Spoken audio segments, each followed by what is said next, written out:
요즘 한국 사회에서 제일 힘이 있는 사람들이 이 법을 잘 아는 사람들 같습니다.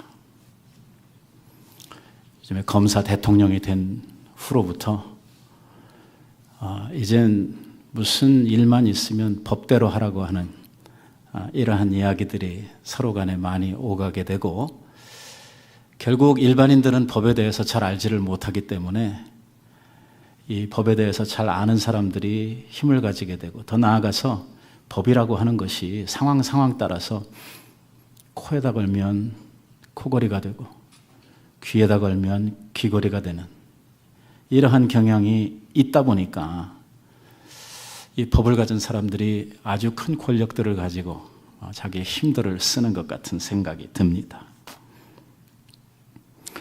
우리 사회에서 또 다른 그 힘을 가진 세력들을 이야기하자 그러면 소위 말하는 전문가들, 전문인들입니다.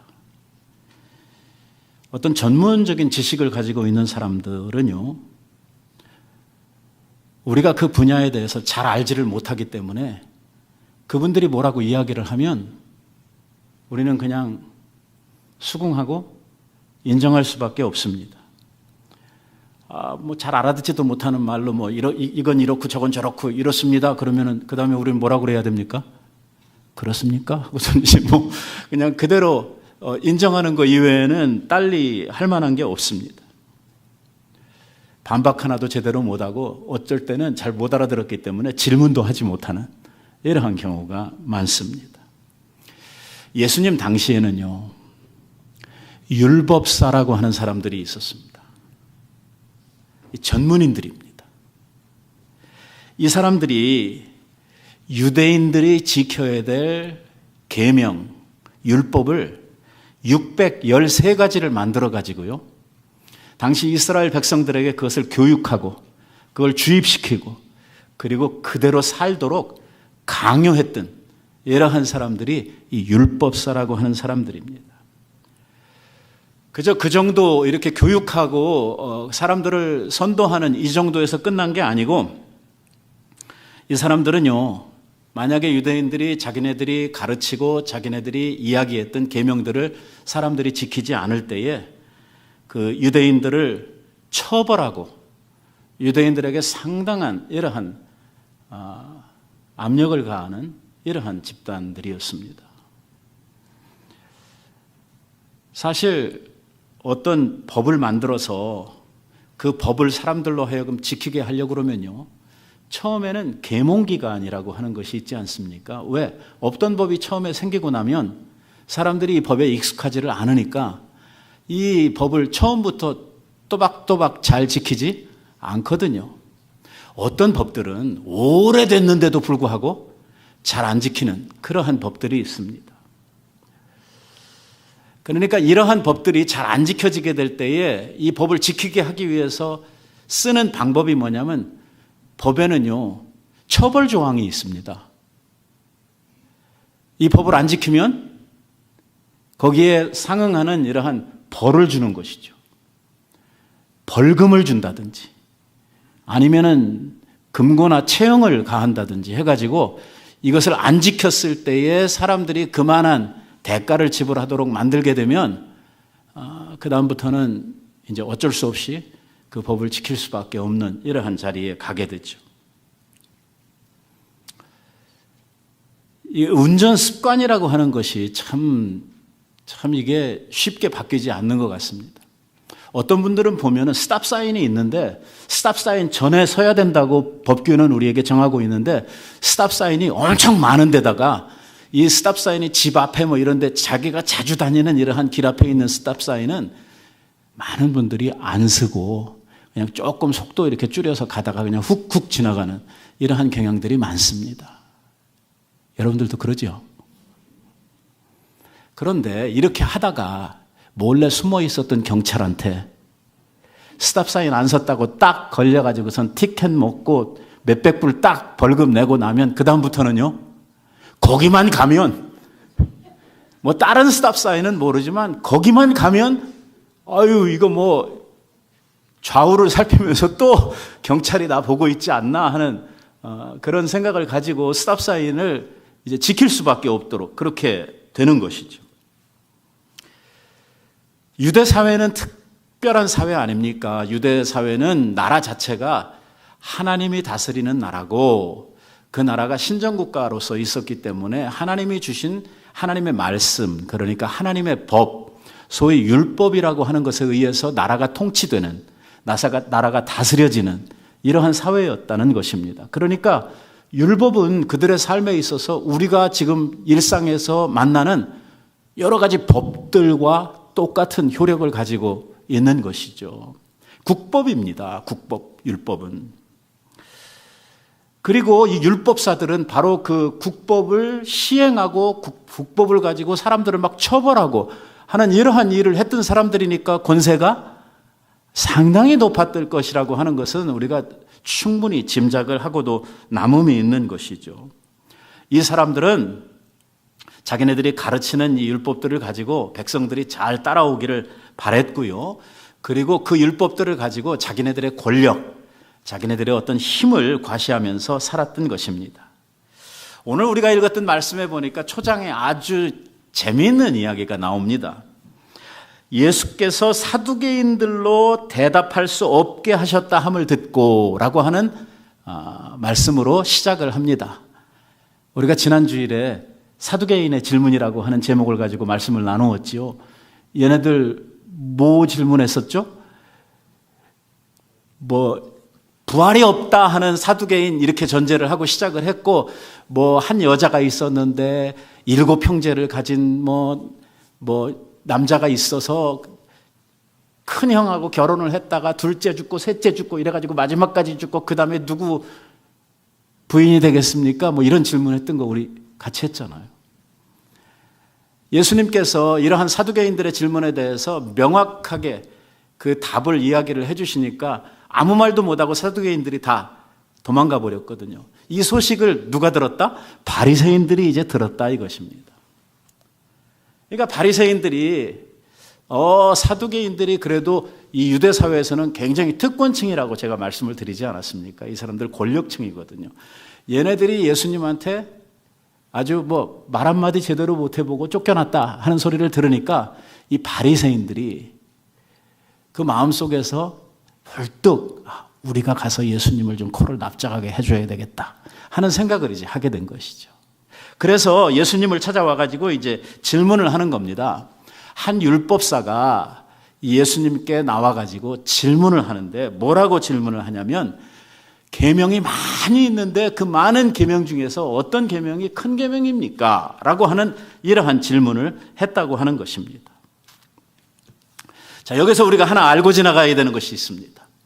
말씀을 읽으면서 여러분들이 그냥 말씀을 읽어가지고는 잘 구별해내지 못하는 부분이기 때문에 제가 설명을 꼭 드려야 되는 부분인데요. 뭐냐면 여기에 이 율법사가 질문을 한 율법과 예수님께서 말씀하시는 율법 사이에는 상당한 생각의 차이가 있습니다. 율법 그러면 우리가 일반적으로 이해를 하고 있기는 하나님께서 주신 계명, 하나님께서 주신 말씀 이렇게 우리가 다 이해를 하고 있죠. 네. 일단은 십계명이 있죠. 물론 십계명만 있는 것은 아니죠. 다른 많은 말씀들이 있습니다. 여러 가지 그 제사에 대한 규례들도 있고 또 그들의 생활에 대한 규례들도 있고 하나님께서 주신 많은 이 계명들, 말씀들이 있습니다. 하지만 가장 대표적인 것이 이제 십계명이라고 우리가 볼 수가 있고 이 모든 것들은 다 누가 주신 거냐면 하나님께서 자기 백성들에게 이렇게 살라고 주신 것이죠. 어떤 것들은 의식법이 있고 어떤 것들은 도덕법이 있고 어떤 것들은 사회법이 있고 여러 가지 그 법들이 하나님께서 주신 그 말씀 가운데 있습니다. 그런데 오늘 이 본문에서 율법사가 와가지고 예수님한테 질문하고 있는 선생님, 율법 중에서 어떤 것이 제일 큽니까? 하는 이 질문은요, 성경에 기록된 하나님께서 주신 율법 중에 어떤 것이라고 하는 뜻이 아니고 아까 제가 뭐라고 그랬어요? 613개의 율법을 누가 만들었다고요? 얘들이 만들었다고요. 지들이. 그 계명들 중에서 그러니까 하나님의 말씀은 뒷전으로 제쳐놓고 이건 그렇게 중요하지 않아. 뭐가 중요해? 자기네들이 만든 그 법이 제일 중요한 거야. 그러면 이게 하나님의 말씀이에요? 지들 이야기예요?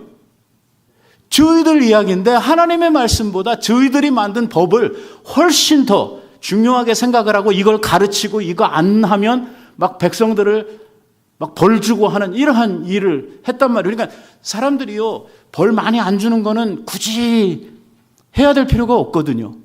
일단 해가지고 벌 받는 것부터 잘 해야 되다 보니까 이 율법사들이 만든 그 율법을 더 백성들은 신경을 안 쓸 수가 없어요. 왜?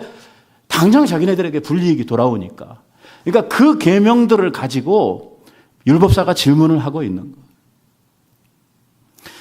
많은 계명들을 자기들이 만들었는데 600개가 넘는 계명을 만들었으니까 얼마나 많이 만들었어요. 그 중에서도 이들이 제일 많이 신경 쓰고 이들이 제일 많이 이야기하는 것 중에 하나가 뭐냐면 안식일에 관한 법이에요.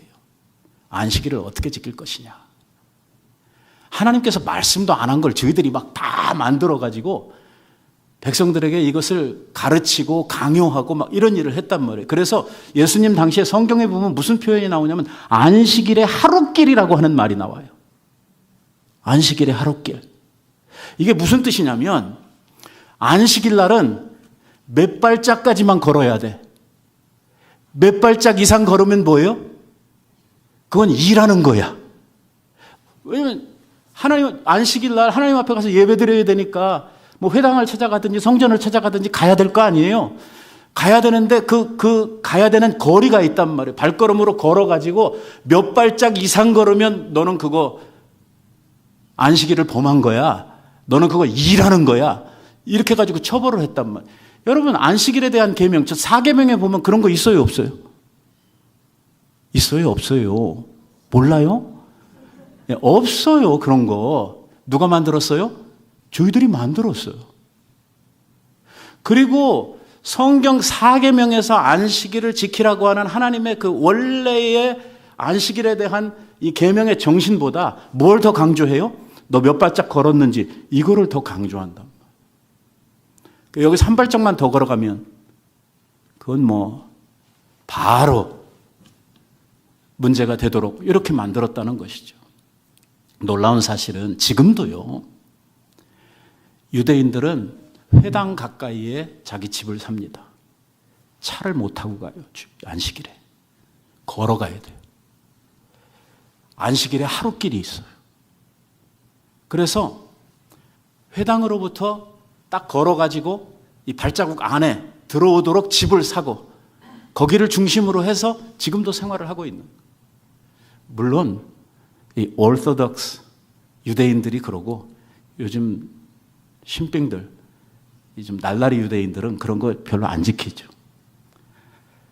하여튼 그만큼 지금까지도 이러한 것들이 계명으로 그들에게 생활 습관 속에 남아있을 정도로 이게 그 시대의 사람들에게 엄청나게 강요를 했다는 것입니다. 그러니까 이게 하나님께서 주신 말씀도 아니고 저희들이 만들어가지고 사람들을 막 힘들게 만들고 어렵게 하는 이러한 법을 저희들이 만들어서 이거를 가지고 저희들이 권력을 삼고 이거로 자기네들이 수입을 잡고 하는 이러한 일들을 율법사들이 해놓고 예수님한테 뭐라고 이야기를 하냐면 이 계명들 중에 뭐가 제일 큽니까? 라고 묻고 있는 것입니다. 이게 안식일의 계명만 그런 거 아니에요. 서원에 대한 거, 약속을 지키는 거, 맹세에 대한 거 만든 거 엄청 많아요. 그러니까 우리가 성경에서도 그런 것들을 여러 군데서 찾아볼 수가 있는데 예를 들면 맹세를 할 때에 성전에 있는 금덩어리를 가지고 약속을 했으면 그건 꼭 지켜야 된다. 이런 거 있잖아요. 하나님의 말씀에는 전혀 어디서도 찾아볼 수 없는 이런 거 말입니다. 만약에 이러한 것들이 잘못되게 되면 바로 처벌을 받았단 말이에요. 너무 재미있는 것은 제단으로 약속한 거는 안 지켜도 돼. 성전에 있는 금덩어리를 가지고 약속했으면 지켜야 돼. 말 돼요, 안 돼요? 근데 그걸 enforce 한 거예요. 이런 거예요. 부모를 공경해야 되고 자식은 부모에 대해서 담보해야 되는 자식으로서의 어떤 그 의무사항, 책임이 있단 말이에요. 그러니까 노모들에 대해서 젊은 자식들이 그 뭐 일정의 생활비를 준다든지 어떤 부모를 공경하기 위한 뭐가 있는데 얘들이 뭘 만들었냐면요. 고르반 제도라는 걸 만들었어요. 그게 뭐냐면 성전에 교회에 돈을 많이 바치면 엄마한테 안 해도 돼. 왜? 하나님 앞에 바쳤기 때문에 부모한테는 그거 안 해도 되도록 웨이브를 받는 거예요. 이거 다 누가 만들었어요? 얘들이 만들었어요. 율법사들이. 이게 한두 개를 만든 거 아니에요. 엄청나게 많은 이러한 말도 안 되는 이야기들을 만들어가지고 그걸 가지고 백성들을 갖다 계속해서 옥죄고 이러면서 그 많은 계명들 중에 뭐가 제일 큽니까? 라고 예수님에게 물어보는 것입니다. 율법이 크다, 작다. 어떤 계명이 제일 무겁고 큰 계명이냐? 만약에 우리가 이런 질문을 받으면 여러분들은 어떤 계명이 제일 중요한 계명 같습니까? 어떤 계명이 제일 무거운 첫 번째 되는 계명이라고 이야기를 하겠습니까? 예수님께서요, 산상보훈에서 이러한 이야기를 한 적이 있습니다. 뭐라고 하시냐면, 그러므로 누구든지 이 계명 중에서 지극히 작은 것 하나라도 버리고 그렇게 사람을 가르치는 자는 천국에서 지극히 작다함을 받을 것이요. 누구든지 이를 행하며 가르치는 자는 천국에서 크다, 일컬음을 받을 것이다 하는 이야기를 예수님께서 산상보훈에서 하셨어요. 여기에서 예수님께서 무슨 말씀을 하시냐면 계명 중에 지극히 작은 것 하나라도 라고 하는 말씀을 하셨다고요. 그러니까 이 말씀의 뉘앙스를 보면은 계명 중에 큰 게 있고 작은 게 있고 이렇게 말씀하신 것 같은 느낌을 우리들이 받게 되는 것입니다. 하나님의 말씀에 큰 것 있고 작은 것 있고 어떤 것들은 더 중요하게 생각을 해서 따라야 되고 어떤 것들은 조금 덜 지켜도 되고 그러한 것들이 있느냐 하는 문제죠.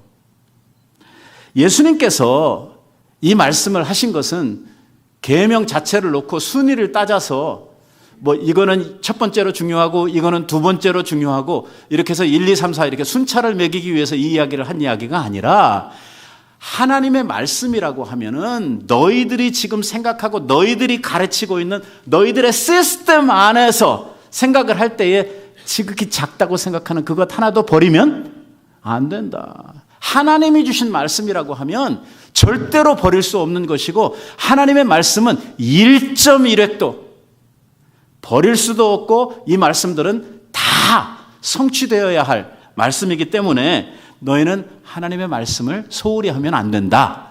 더 중요한 것은 뭐냐면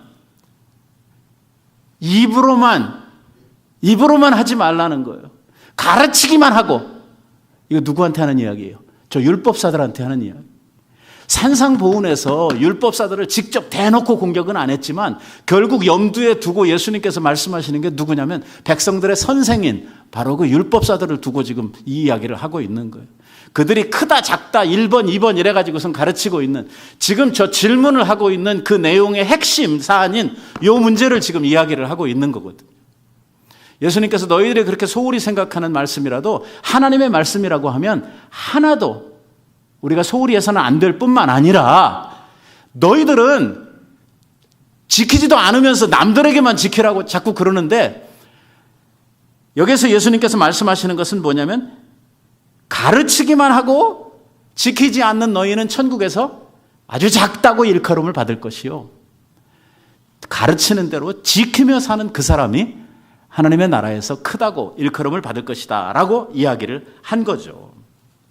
그러니까 율법사와 예수님 사이에 율법에 대한 이해가 엄청나게 큰 차이를 가지고 있다고 하는 것을 먼저 우리들이 이해를 하고 이 질문에 대해서 생각을 해야 된다고 하는 것입니다. 일단 율법사들은 자기네들이 가르치고 있는 이러한 가르침의 그 내용 안에서 자기네들 스스로가 뭐 이건 크다, 이건 작다, 이건 1번, 이건 2번 이렇게 정해놓은 게 있지만 예수님께서 가지고 있는 생각은 뭐냐면 율법이 크고 작고 하는 거 없다는 것입니다. 예수님은 하나님의 모든 말씀들이 다 동등하다고 생각을 하는 하나님의 입으로부터 나온 말씀이라고 하면 모든 말씀이 다 중요하다고 이렇게 말씀을 하는 1.1획도 남김없이라고 하는 말씀을 통해서 예수님께서 강조하고 싶었던 것은 뭐냐면 하나님께서 주신 말씀이라고 하면 단 하나도 소홀히 해서는 안 되는 것이고 하나님께서 주신 말씀이라고 하면 우리가 무시하거나 이거는 뭐 대충 넘어가도 돼 이렇게 하고 갈 수 있는 것은 단 하나도 없다고 지금 말씀을 하고 있는 것입니다. 예수님께서 여기에서 더 강조하고 싶은 것은 뭐냐면 율법을 가르치는 게 중요한 게 아니라 지금 너희들 율법사들은 백성들 앞에서 선생이 되어가지고 이 율법을 가르치고 그 가르침을 통해서 또 사람들이 이것을 제대로 하지 못할 때에 그것을 쫓아가서 처벌하고 백성들을 괴롭히는 일로 너희들이 권세를 삼고 백성들에게 어른 노릇을 하고 있지만 예수님께서는 율법을 많이 아는 게 중요한 게 아니고 또 그 율법을 가르치는 게 중요한 게 아니라 뭐가 중요하다? 율법을 행하는 게 중요하다. 아무리 선생이고 아무리 율법을 많이 안다고 하더라도 알기는 아는데 지키질 않아. 그러면 뭐예요? 그럼 너는 하나님 앞에 아무것도 아니다. 너는 위선자다. 그렇게 이야기를 하고 있는 거예요. 더 깊이는 안 가겠습니다만 이런 말씀들을 들으면 조금씩 우리 마음이 찔려오는 것을 느낍니다. 교회 오래 다니다 보면 주소 들어가지고 하나씩 둘씩 이게 알게 된 것이 이게 10년 되고 20년 되니까 너무 많이 알아요. 어쩐 때는 목사님이 본문만 읽으면 저 목사님 오늘 무슨 설교하려고 그러는구나. 뭐 이런 것까지 다 꿰고 있어. 그런데 그 말씀대로 사느냐? 안 사. 어떤 목사님 재미난 일화가 있어요. 어떤 목사님이 교회에서요 똑같은 설교를 이번 주하고 다음 주하고 그 다음 주도 하고 한 달 하고 두 달 하고 막 똑같은 설교를 계속해서 하더래요. 성도들이 화가 났겠어요? 안 났겠어요? 나죠. 아니 우리 목사님은 설교 준비도 안 하나? 어떻게 맨날 똑같은 설교를 가지고 와서 할 수 있어? 이거 우리를 무시하는 거 아니야? 이래가지고 성도들이 화가 나가지고 목사님한테 와가지고 이야기를 하는 거예요. 목사님 어떻게 이러실 수가 있습니까? 목사로서 당신이 해야 될 책임을 왜 다하지 않습니까? 질문하니까 목사님께서 뭐라 그러냐면 제가 이 설교를 몇 달째 하고 있는데 여러분들이 이 말씀대로 안 살기 때문에 이 말씀대로 살 때까지 내가 이 설교를 할 거라고 이렇게 이야기를 했대요. 사실인지 꾸며낸 이야기인지 모르겠어요. 제가 책에서 봐가지고. 근데 이게 뭔가 의미는 있는 이야기예요.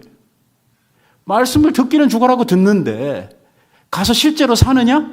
안 산단 말이에요.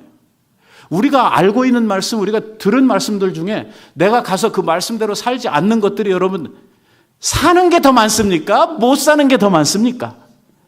꼭 대답 안 해도 돼요. 다 알아요. 그러니 이게 사실 심각한 문제입니다. 예수님께서는 아는 게 중요한 거 아니라는 거예요.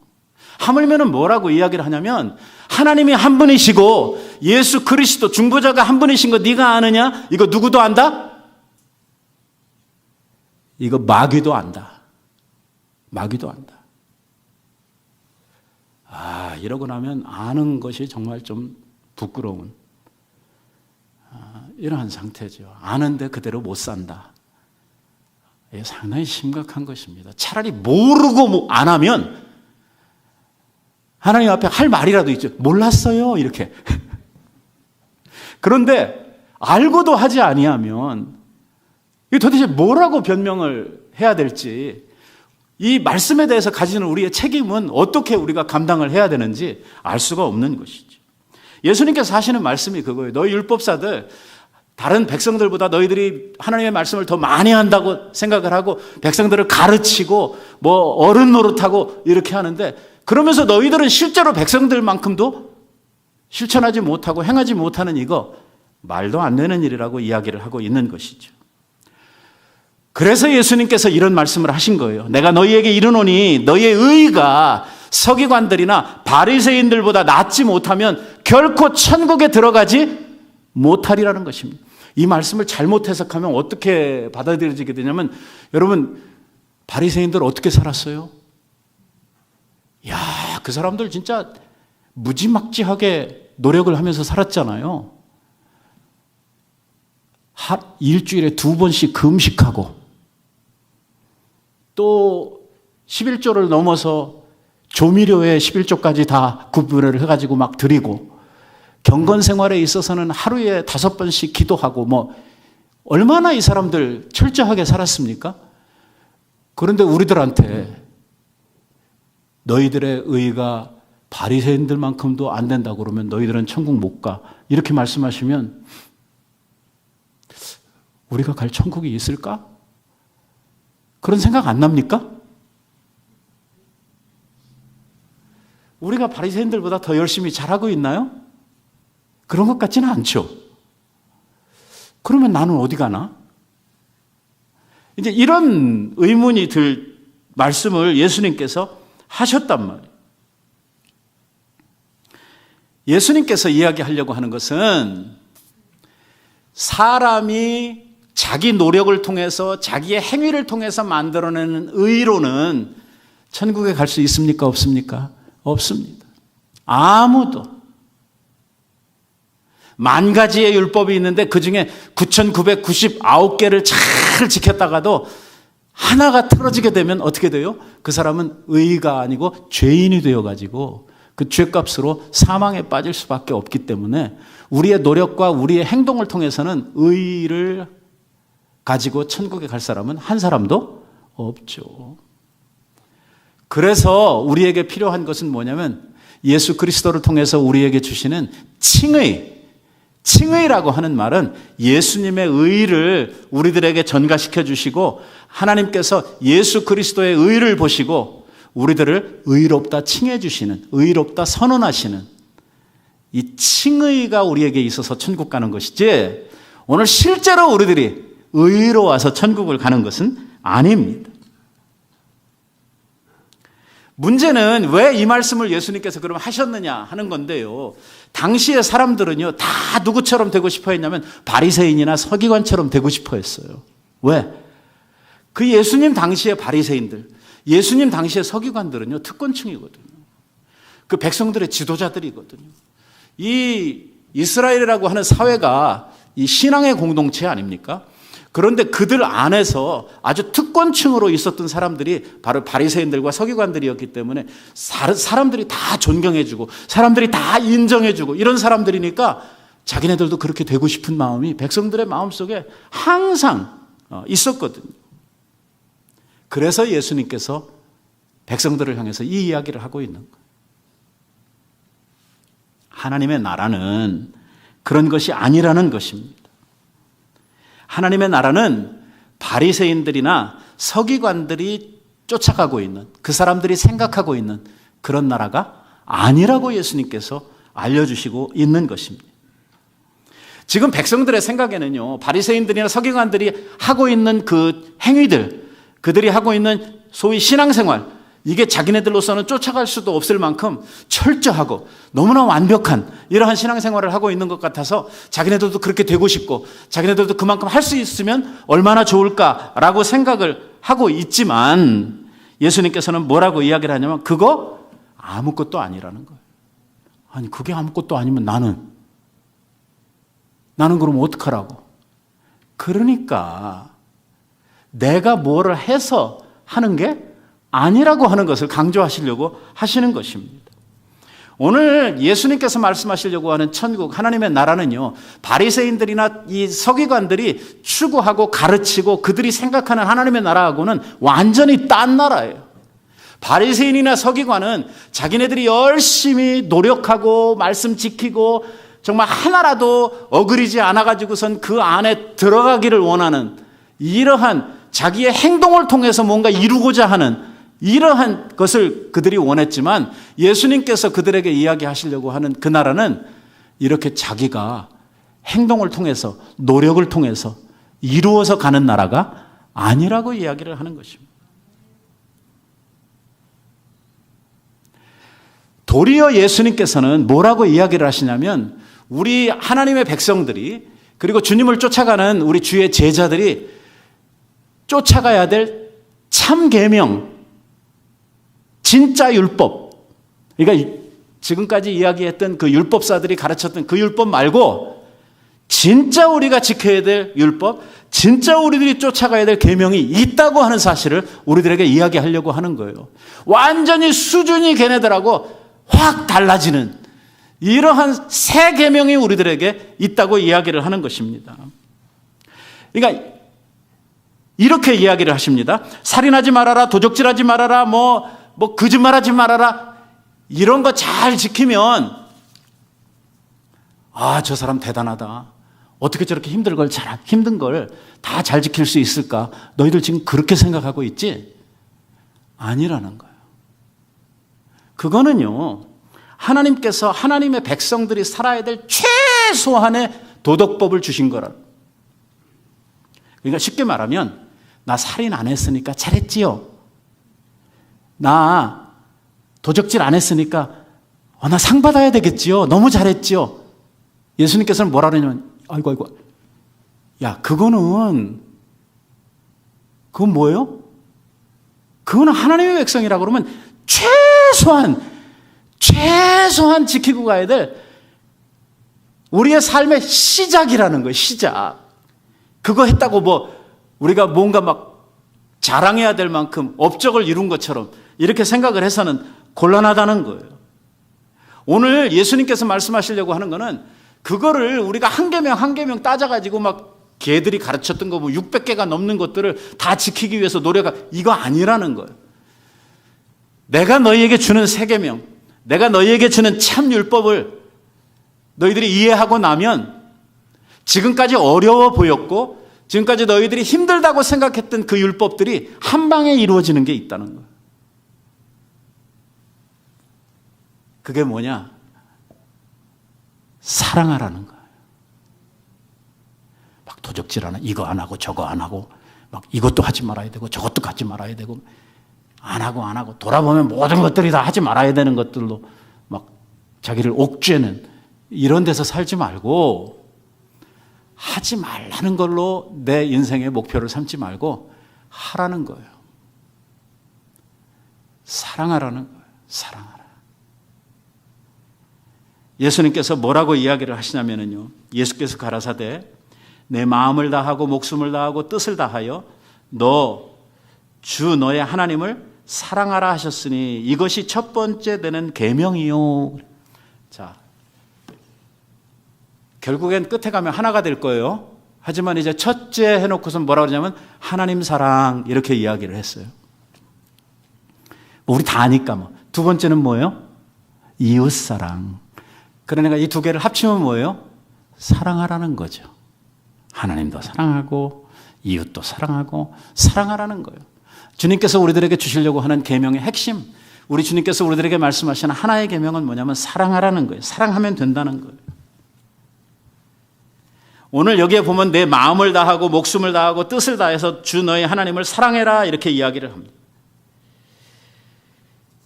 예수님께서 말씀하시는 것은 너무나 당연한 이야기였는데도 불구하고 당시 이 율법사들이나 바리새인들로서는 이 이야기가 참 생소하고 받아들이기 힘든 이러한 이야기였을 거예요. 왜냐? 그들이요 살아계신 하나님, 오늘도 그들 가운데 임재하신 하나님을 그들이 알았다면, 그들이 이해하고 그것을 믿었다면 지금까지 이 사람들이 하는 일을 할 수 있어요? 없어요? 없어요. 하나님 안 보이거든요. 눈앞에 안 뵈거든요. 자기들이 막 해도 하나님이 와서 이놈 시키 하면서 막 벌 주고 그러지 않거든요. 그러니까 저희들이 이렇게 막 별짓 다 하는데도 별의별 법들을 만들어가지고 백성들을 괴롭히고 저희들 하고 싶은 대로 하는데도 하나님께서 그들을 내버려 두시거든요. 그러니까 의기충천해가지고 저희들이 제일 잘난 줄로 알고 어른 노릇을 하면서 백성의 선생 노릇을 하면서 그 위에서 막 이런 짓 저런 짓 다 했단 말이에요. 하나님이 뵈야지. 하나님이 있는지 없는지 알아야지. 그 다음에 뭘 하더라도 할 텐데 이 사람들은 제도적 사회에 있어서의 자기네들의 권세와 자기네들의 신분만 유지하려고 했던 사람이기 때문에 실제 하나님의 말씀에는 관심이 없었던 사람. 그러니까 하나님께서 원래 주셨던 말씀은 별 관심 없고 뭐에만 신경 써요? 자기네들이 만든 그 율법도 아니죠. 저희들이 만들었으니까 그게 무슨 율법이에요. 거기에만 신경을 써왔다는 것입니다. 그런데 이러한 바리새인들을 향해서, 서기관들을 향해서 예수님께서 뭐라 그러냐면, 하나님을 사랑하는데 어떻게 사랑? 마음을 다하고 목숨을 다하고 뭐 힘을 다하고 이렇게 사랑하라 그러니까 이게 도대체 뭔 소린가 하는 이러한 혼란 속에 빠지게 되는 것입니다.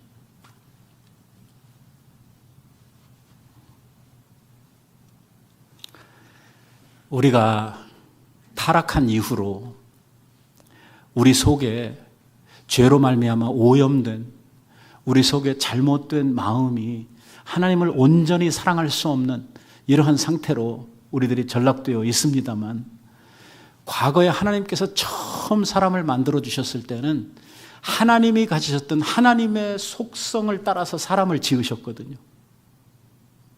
그래서 하나님의 형상을 따라 우리를 지었다, 이렇게 가스 이미지라고 하는 말을 사용하고 있거든요. 하나님의 형상 안에는 뭐가 있냐면 하나님의 선하심, 하나님의 거룩하심, 하나님의 온전하심, 이러한 것들이 인간 안에 다 스며 있었답니다. 하나님이 영원하신 것처럼 사람도 영원한 존재로 지음을 받았답니다. 죄만 안 졌으면 죽음이라고 하는 것이 우리들에게 올 필요도 없었던 것이죠. 그리고 처음 지음 받은 그 사람은 하나님의 뜻에 온전하게 순종할 수 있는 능력을 가지고 있었다. 우리는요? 우리는 그걸 잃어버렸다. 죄로 말미암아 타락한 이후에 우리의 심성이 죄로 오염이 되고 부패가 되어가지고 세상의 모든 만물 중에 제일 악한 게 뭐냐면 사람의 마음이라. 이러고 나니까 하나님의 뜻에 순종을 제대로 못하는 거예요. 마음은 있어요. 주일날 설교 들을 때는 내가 주의 뜻대로 살고 싶고 말씀 들은 대로 가서 살고 싶은데 이 문만 나가면 이게 안 돼. 왜? 우리의 심령이요, 우리의 마음이 크롭 됐거든요. 그러니까 뭔가의 환경을 만나든지 뭐 이 죄의 유혹을 만나든지 뭔가 만나게 되면 이 마음이요, 마음 먹었던 대로 작용을 안 하는 거예요.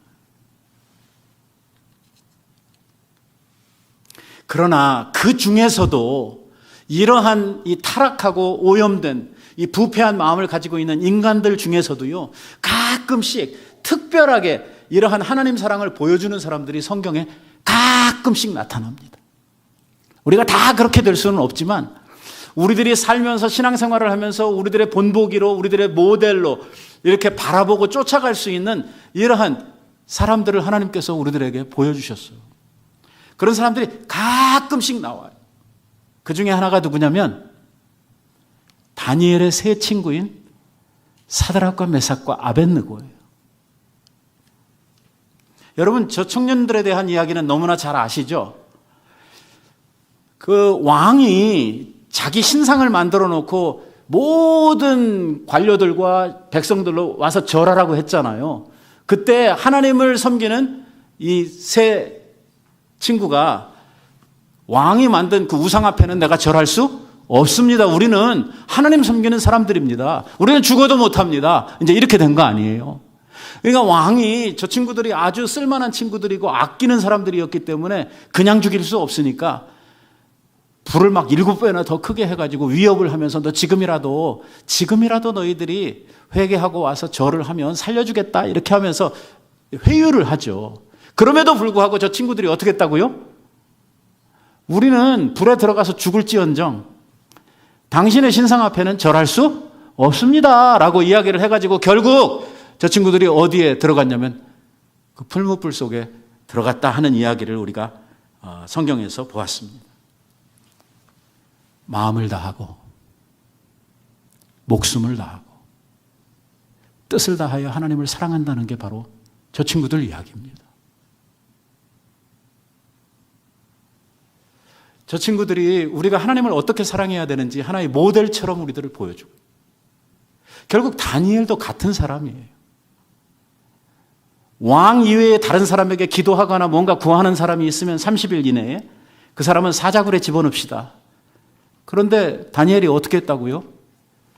예루살렘으로 향한 창을 활짝 열고 평소에 하던 대로 그 시간마다 가서 하나님 앞에 기도했다는 거예요. 저는 그 성경을 볼 때마다 궁금해요. 아니, 문 닫고 하면 되잖아. 문 닫고 사람들 안 보이게. 은밀한 중에 보시는 하나님이고 골방에서 기도하라고 그랬는데, 문 닫고 하면은 사람들한테 들킬 일도 없고 사자굴에 안 들어가도 되는데 왜 그걸 굳이 문 열고 하냔 말이야. 이런 생각이 나지 않아요? 다니엘이 보여주고 있는 게 뭐예요?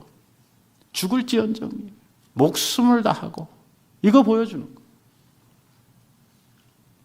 하나님을 사랑하는데 여기는요 절대적 사랑이에요. 딴 거하고 비교가 안 되는 거예요. 오늘 우리 하나님의 자녀들이 하나님을 향한 사랑에 대해서 뭐 딴 거하고 이렇게 비교해 이렇게 하기를 원하시지 않아요. 하나님께서는 당신이 당신의 아들의 핏값을 주시고 사신 당신의 자녀들이 하나님을 사랑하는 데 있어서는 어떻게 사랑해요? 절대적 사랑을 가지고 하나님을 사랑하기를 바라셔요. 왜? 하나님이 우리를 그렇게 사랑하셨기 때문이에요. 그런데 뭐 오늘 가서 예배 안 드리고 가서 일하면 돈 얼마를 버는데 이거 비교하고 뭐 하나님하고 이렇게 놓고 뭐 이렇게 흥정붙이 이러면 이거 물 건너간 거예요. 이러면 이거는 목숨을 다하고 마음을 다하고 이거하고는 거리가 먼 거죠. 정말 죽음의 순간이 오더라도 우리가 하나님을 향한 우리들의 사랑을 포기할 수 없도록 하라는 거거든. 모든 열정으로 모든 힘을 다하여 하나님을 사랑하라는 거예요. 하나님 사랑하고 나면은요, 하나님께서 우리들에게 주신 계명 이루지 못할 것이 없어요. 아무것도 힘들질 않아요. 하나님 사랑하면. 사랑하면 다 되거든요.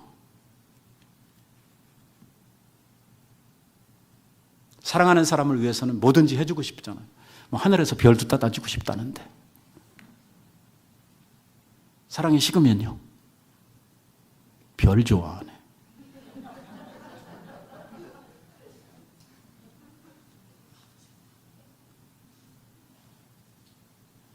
그래서요, 우리가 하나님의 사랑을 먼저 깨닫는 일이 중요한 것 같아요. 하나님의 사랑을 내가 알아야 하나님을 사랑하게 돼요. 하나님의 사랑을 체험하지 못한 사람들, 하나님의 참 은혜의 부으심을 받지 못한 사람은요, 하나님 사랑하는 일이 거의 불가능해요. 그래서 우리들이 먼저 하나님의 사랑을 먼저 받는 그 사랑에 감격하고, 그래서 아까 우리 찬송 불렀잖아요. 사랑한다고. 사랑합니다, 나 예수님. 사랑합니다, 나 예수님. 주님만 있으면 된다고. 이 사랑을 한번 받고 나면 그 사랑 안에서 주님을 사랑하는 것이 가능해지는 거예요. 하나님의 은혜가 우리들에게 부어지게 되면은요, 그 다음에 주님을 향한 우리들의 믿음의 이 시야가 확 열리게 되는 거예요. 정말 하나님의 참 은혜 속에 빠지고 나면은요, 세상과 나는 간 곳 없고 오직 구속한 주님만 보이는 거예요. 아무것도 안 보여요. 옛날에는 뭐 따져야 되는 것도 많고 생각해야 되는 것도 많고 했는데, 이제 주님의 참 사랑을 알고 그 은혜 가운데 풍덩 들어가고 나니까 뭐만 보이냐면 예수님만 보이는 거예요. 이게 하나님 사랑하는 거. 둘째는 그와 같으니 내 이웃을 내 몸과 같이, 내 자신과 같이 사랑하라 하셨으니 이 두 계명이 온 율법과 선지자의 강령이니라. 다시 말하면 구약 성경에서 하나님께서 우리들에게 주신 모든 말씀을 총망라해서 하나로 딱 정리하면 하나님 사랑, 이웃 사랑, 이 두 가지로 끝난다는 거예요. 결국 이것도 하나로 묶어버리면 사랑으로 끝난다. 사랑의 영성만 제대로 가지고 있으면 다 된단 말이에요. 쉽게 말하면 이웃을 사랑하라 하는 말을 우리가 강조할 필요도 없단 말이에요. 만약에 이웃을 사랑하는 사람이 남의 거 훔쳐가요? 이웃 사랑하는 사람이 죽여요? 이웃 사랑하는 사람이 남의 거 저거 언제 내가 훔쳐먹을까? 그런 생각을 해요? 사랑하는 사람이 속여요? 안 되잖아요. 사랑하면 다 되잖아요. 율법은 자동으로 이루어지잖아요.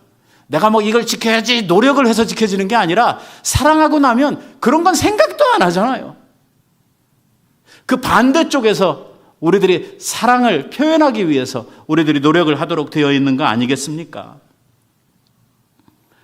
첫째 계명 하나님 사랑, 둘째 계명 이웃 사랑 이렇게 이야기를 했지만 결국은 사랑하라는 것이거든. 하나님은 뭐라고요? 사랑이시라고요. 그러니 우리들을 향해서 뭐라고 이야기를 하냐면 하나님이 사랑이시니까 너희들도 서로 사랑하는 것이 마땅하다고 이야기를 하는 거예요. 뭐라고까지 이야기를 하냐면 하나님을 사랑한다 이야기하면서 서로 사랑하지 못하는 자는 거짓말하는 자요. 아이고야. 입으로는 하나님 사랑한다 해놓고선 이웃사랑이 안 되면 그 사람은 그 사랑이 거짓말이라 이렇게 성경이 정의를 해버립니다.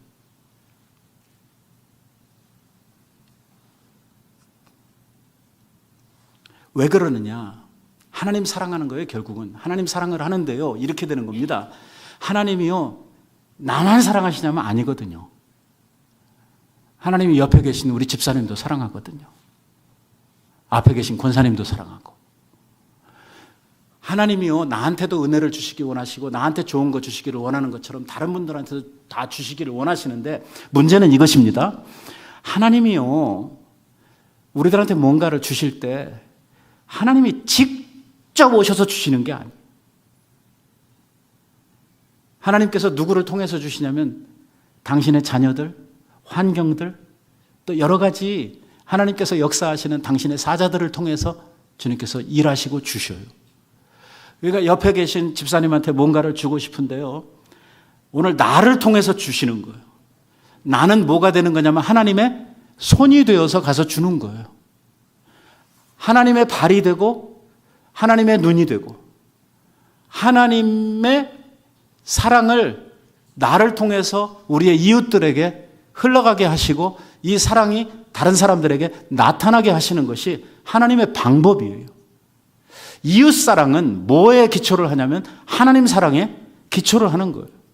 하나님 사랑이 바로 하나님의 사랑을 주고 싶은 사람에게 나를 통해서 하나님께서 그 사랑이 흘러가도록 그 사람에게 하나님의 사랑이 베풀어지도록 그래서 그 사람도 물론 이 사람한테 은혜를 입었고 이 사람한테 고마운 일을 받았지만 그 사람이 먼저 하나님 앞에 고백하는 거는 뭐냐면 이 사람 때문에 내가 살았고 이 사람이 나 도와줬어 이게 아니라 하나님의 은혜요 사랑이라고 먼저 고백을 하는 거예요.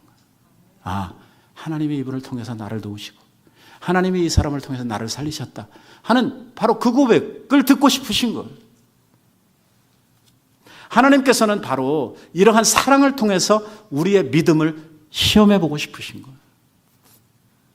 계명이라는 것은 뭡니까? 해도 되고 안 해도 되고 취사 선택할 수 있는 것이 아니죠. 계명은 뭡니까? 반드시 해야 돼요. 말씀을 맺겠습니다. 여러분 교회가요 사랑을 잃어버리면 더 이상 교회가 아닙니다. 심각한 이야기. 하나님이 사랑이신 것처럼 하나님의 교회도 사랑이 있어야 교회입니다. 서로 사랑해야 합니다. 먼저는 하나님을 사랑하고 그 사랑으로 서로 사랑하는 이러한 교회가 될 때에 이게 참 교회고 바로 그러한 성도들을 통해서 하나님께서 이 땅에 당신의 나라, 하나님 나라, 곧 천국을 이루어 가시는 것입니다. 우리 교회가, 우리 성도들이 이 마지막 세대에 얼마나 세대가 악해지고 어두워졌습니까? 이 흑암의 세대 속에서 오늘 우리가 이 천국, 이 빛처럼 빛나는 이러한 하나님의 나라를 우리가 함께 만들어가는 이러한 은혜가 있으면 좋겠습니다. 여러분들이 하나님의 손과 발이 되어서 많은 사람들을 주의 사랑으로 품고 섬김으로 말미암아 사랑이 풍성한 교회로 우리 교회가 주님 앞에 든든하게 세워져서 아버지께 영광을 돌려드리는 이러한 은총이 있기를 우리 예수님의 이름으로 축원드립니다. 기도하십시오.